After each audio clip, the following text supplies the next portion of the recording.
आदाब नाजरीन, मैं हूं आपका मेज़बान रहीम अहमद खान। इस्तकबाल करता हूं आपका तस्नीम टीवी पर। आज पूरे मुल्क भर में तमाम वो सूबे जहां असेंबली इंतखाबात अमल में आए थे, उनके नताइज सामने आ चुके हैं। नताइज से मुतल्लिक एक ख़ास रिपोर्ट आपके सामने पेश करने जा रहा हूं। यूपी, उत्तराखंड, गोवा और मणिपुर के असेंबली इंतखाबात में जीत के साथ ही बीजेपी ने कई नए रिकॉर्ड बनाए हैं। वहीं आम आदमी पार्टी ने नई तारीख कायम कर दी है। 3.5 दहाइयों के बाद उत्तर प्रदेश में किसी भी पार्टी की हुकूमत बार बार आई है, यानी रिपीट हुई है। आज़ादी के बाद ये पहला मौका होगा कि अपनी पार्टी को दोबारा इक़्तिदार में लाने वाली योगी आदित्यनाथ लगातार दूसरी बार वज़ीर आला बनेंगे। इसके साथ ही आम आदमी पार्टी पहली ऐसी इलाकाई पार्टी बन गई है जो एक रियासत से दूसरी रियासत यानी दिल्ली से पंजाब में हुकूमत बनाने में कामयाब रही। साथ ही इस इलेक्शन के नताइज का असर मरकज़ की सियासत पर भी नज़र आएगा। आम आदमी पार्टी पहली ऐसी इलाकाई पार्टी बन गई है जो एक रियासत से निकलकर दूसरी रियासत में हुकूमत बनाने में कामयाब और कामरान रही। इसका ज़िंदा सबूत आज के नताइज में हमने शामिल किए हैं। इससे एक और इशारा मिलता है कि जहां कांग्रेस नीचे जा रही है, वहीं आम आदमी पार्टी उभर रही है। पंजाब इलेक्शन जीतने को बीजेपी के आम आदमी पार्टी के बाद मुतबादिल के तौर पर देखा जा सकता है। इस इलेक्शन में कांग्रेस को सबसे बड़ा झटका लगा है।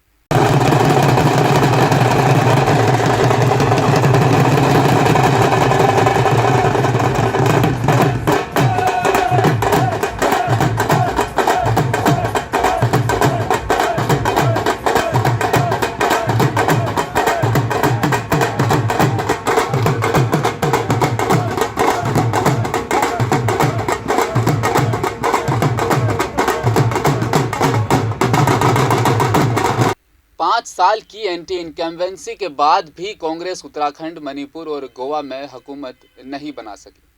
पंजाब में जहां जीतने के इम्कान थे, बाहमी घेरेबंदी की वजह से एक प्लेट में रखकर इक़्तिदार आम आदमी पार्टी के हवाले कर दिया गया। हालांकि आम आदमी पार्टी पंजाब में काफ़ी अरसे से काम कर रही है। साल 2017 की असेंबली इंतखाबात में आम आदमी पार्टी की हुकूमत बनने की उम्मीद थी, लेकिन फिर कांग्रेस जीत गई।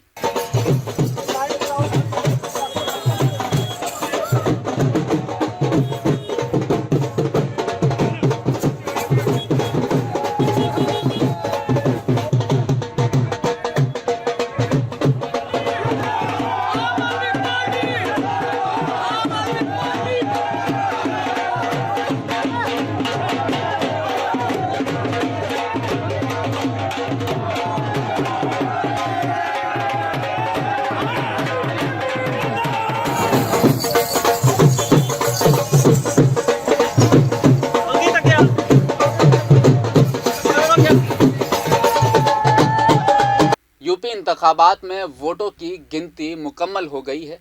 बीजेपी भारी अक्सरियत के साथ दोबारा हुकूमत बनाने जा रही है।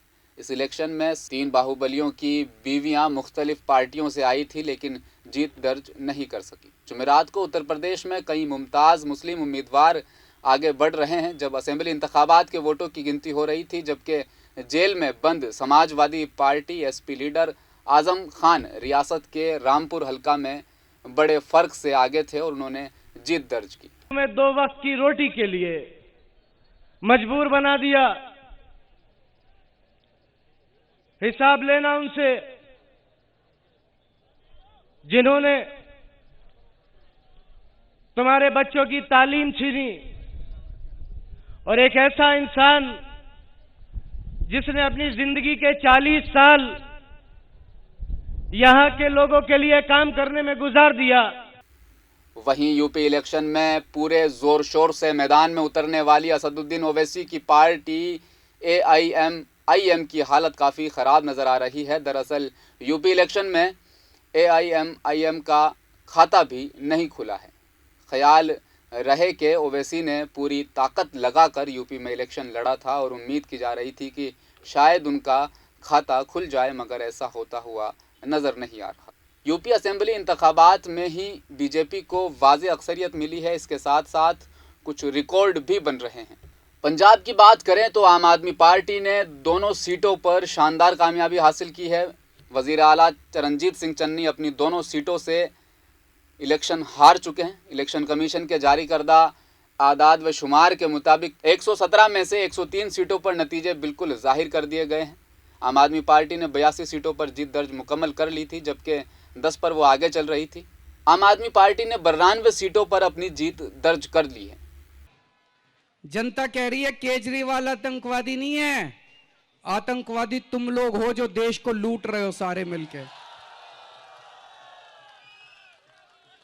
दोस्तों, आज हम सब लोगों को संकल्प लेना है, हम सब लोगों को संकल्प लेना है, एक नया भारत बनाएंगे, एक ऐसा भारत बनाएंगे जहां एक इंसान दूसरे इंसान से प्यार करेगा, मोहब्बत करेगा, कोई नफरत की कोई जगह नहीं होगी उस भारत के अंदर। एक ऐसा भारत बनाएंगे जहां कोई भूखा नहीं सोएगा, एक ऐसा भारत बनाएंगे जहां हमारी मां बहनें सुरक्षित होंगी, एक ऐसा भारत बनाएंगे जहां पे अमीरों और गरीबों के बच्चे को एक जैसी अच्छी से अच्छी शिक्षा मिलेगी, एक ऐसा भारत बनाएंगे। मुझे बड़ा दुख होता है, आज आजादी के 75 साल के बाद हमारे बच्चों को मेडिकल की शिक्षा लेने के लिए यूक्रेन जैसे छोटे से देश में जाना पड़ता है। हम एक ऐसा भारत बनाएंगे जहां पे खूब सारे मेडिकल कॉलेज खोलेंगे, खूब सारे इंजीनियरिंग कॉलेज खोलेंगे। हम एक ऐसा भारत बनाएंगे जहां से भारत के बच्चों को यूक्रेन नहीं जाना पड़े।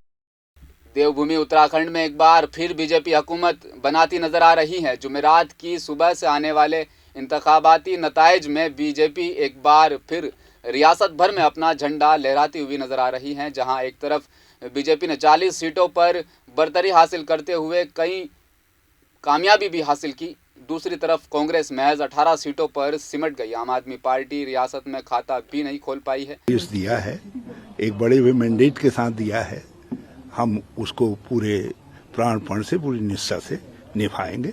और मैं सभी अपने नवनिर्वाचित विधायक गणों को, जिसमें कांग्रेस के विधायक गण हमारे सम्मिलित हैं, उन सबको बहुत बधाई देता हूं। और कुछ लोग पहली बार अपनी विधायी पारी खेल रहे हैं, जनता ने उनको आशीर्वाद दिया है, उनको मैं बहुत प्यार और आशीर्वाद देता हूं कि वो एक सफल विधायक सिद्ध हों और जनता के विश्वास को कायम रखने में सफल रहे। हमें पूरा विश्वास था कि लोग परिवर्तन के लिए वोट करेंगे। कहाँ क्या कमी हमारे प्रयासों में रह गई, मैं उसको कहीं न कहीं कुछ कमी रह गई, उसको मैं स्वीकार करता हूं। जबकि दीगर ने 4 सीटें जीती है। इसके साथ ही बीजेपी को झटका लगा है। खतीमा सीट से सीएम पुष्कर धामी तकरीबन 7000 वोटों से चुनाव हार गए। इस बार सबकी नज़र उत्तराखंड की खानपुर सीट पर भी थी। दरअसल इस बार बीजेपी के कन्नूर प्रणब सिंह चैंपियन की बीवी कनुरानी दिव्यानी सीट से बीजेपी की टिकट पर इलेक्शन लड़ रही थी। दूसरी तरफ उमेश कुमार ने यहां से आज़ाद अपने आप को उतारा था। आखिरकार उमेश कुमार ने यह सीट जीत। वहीं गोवा की बात करें तो गोवा की असेंबली इंतखाबात के नताइज भी सामने आ चुके हैं। इस इलेक्शन में बीजेपी ने तमाम एग्जिट पोल को तबाह कर दिया। आपको बता दें कि इस बार ज़्यादातर एग्जिट पोल गोवा में मुतल्लिक असेंबली इंतखाबात में दिखाया जा रहा था कि बीजेपी कहीं ना कहीं पिछड़ती हुई नजर आ रही थी, लेकिन इलेक्शन कमीशन के जारी करदा आदा व शुमार के मुताबिक 38 सीटों में से बीजेपी ने 20 सीटों पर कामयाबी हासिल की है। इसके साथ ही 4 में से 3 आज़ाद उम्मीदवारों ने भी बीजेपी को अपनी हिमायत दे दी है और बीजेपी किसी भी वक्त हुकूमत बनाने का दावा पेश कर सकती है। यहाँ बताते चलें कि तमाम एग्जिट पोल्स में कांग्रेस को वाहिद सबसे बड़ी पार्टी के तौर पर दिखाया जा रहा था। इस इलेक्शन में टीएमसी को काफ़ी फायदा हुआ है। पार्टी ने इस बार 3 सीटों पर जीत हासिल की है। इसके साथ ही जीत का दावा करने वाली आम आदमी पार्टी को सिर्फ 2 सीटों पर ही सिमटना पड़ा। सीएम चेहरा आम आदमी पार्टी का अमित पालेकर भी इलेक्शन अपना हार गए। वहीं उत्तराखंड में बीजेपी 70 में से 48 सीटों पर आगे चल रही थी, जीत दर्ज कर ली है। अब उत्तराखंड में 70 सीटों में से 48 सीटों पर बीजेपी ने जीत दर्ज कर ली है, जबकि 18 सीटों पर कांग्रेस दूसरे नंबर पर रही। मणिपुर की बात करें तो 29 सीटों पर बीजेपी ने जीत दर्ज हासिल कर ली है। कांग्रेस इत्तेहाद 8 सीटों के साथ दूसरे नंबर पर रहा। उत्तर प्रदेश में तारीखी अक्सरियत के बाद योगी आदित्यनाथ लखनऊ के दफ्तर में बड़ी भीड़ के दरमियान पहुंचे। वो तकरीबन 6 बजे स्टेज पर पहुंचे और साथ ही वज़रा व अफसरान उनसे गले मिले और उन्होंने फातिहाना तकरीर भी की। कहा, जब मोदी जी जैसी क़यादत हो तो इतनी बड़ी अक्सरियत मिलती ही है। 30 मिनट का प्रोग्राम, जिसका आगाज़ फातिहाना जोश व खरोश से हुआ, जय श्री राम के नारों के साथ इख्तिताम पजीर उनकी ये तकरीब हुई। बताना चाहूँगा, मुस्लिम उम्मीदवार जिनकी तादाद कभी यूपी के असेंबली इंतखाबात में उनका वोट फीसद काफ़ी अहम रहा है। असेंबली इंतखाबात के नताइज के बाद विधानसभा में पहुंचने वाले मुस्लिम उम्मीदवारों की तादाद बहुत कम हो चुकी है। एक अरसा था जब 23 से 28% तक मुस्लिम उम्मीदवार यूपी की विधानसभा में पहुंच जाया करते थे, लेकिन इस इंतखाब के बाद ऐसा अमल में होना बहुत मुश्किल देखा जा रहा है, क्योंकि उत्तर प्रदेश में भारतीय जनता पार्टी की जानिब से एक भी मुस्लिम कैंडिडेट इस मैदान में नहीं उतारा गया था, बल्कि हैदर अली जो अपना दल से चुनाव लड़ रहे थे, इनका गठबंधन था भारतीय जनता पार्टी के साथ। भारतीय जनता पार्टी ने हैदर अली को सपोर्ट किया था, लेकिन हैदर अली लगातार वक्तन फ़वक्तन भारतीय जनता पार्टी पर तंज कसते हुए नज़र आ रहे थे। इस खास पेशकश में फ़िलहाल इतना ही। मुझे दीजिए इजाज़त। आप देखते रहिए तस्नीम टीवी। अपना ख्याल रखिएगा। अल्लाह हाफिज़।